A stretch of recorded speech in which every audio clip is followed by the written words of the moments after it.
What is the value of the American security guarantees to the Arabian Gulf and the Middle East, given the shocking strike by Israel against Qatar, which is home to the biggest military US military base in the region and which is a major US ally?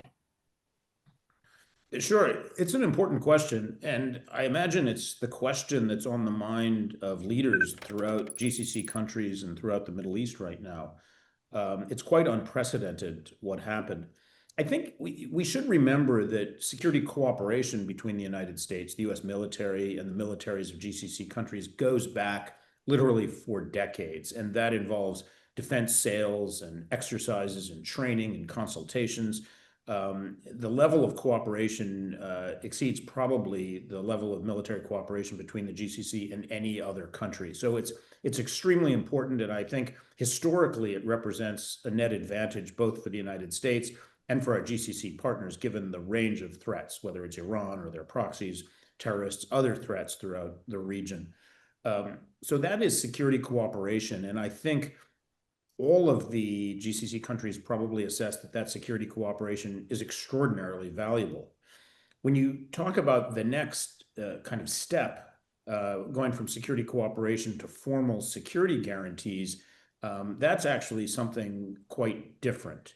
We have different sorts of relationships between the US military, between the United States, and each of our GCC partners. We don't have with any of them a formal treaty relationship. That's something that we were discussing, as you probably know, between the US and Saudi Arabia over the past 2 years in the context of discussions about normalization with Israel. That obviously doesn't seem to be very likely, at least not at this point, but it's indicative of the fact that given the range of threats that GCC countries face, principally from Iran, but others as well, they're looking for the greatest possible clarity they can get about the nature of their relationship with us.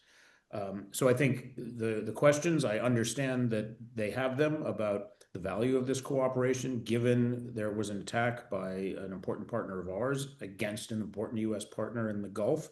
But nonetheless, I don't think it's the sort of thing that would lead them to abandon the kind of deep, long-standing security cooperation that they have with the United States.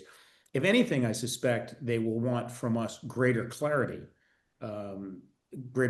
about their expectations, the sorts of assurances that we're prepared to offer in the event that they're attacked by anyone in the future.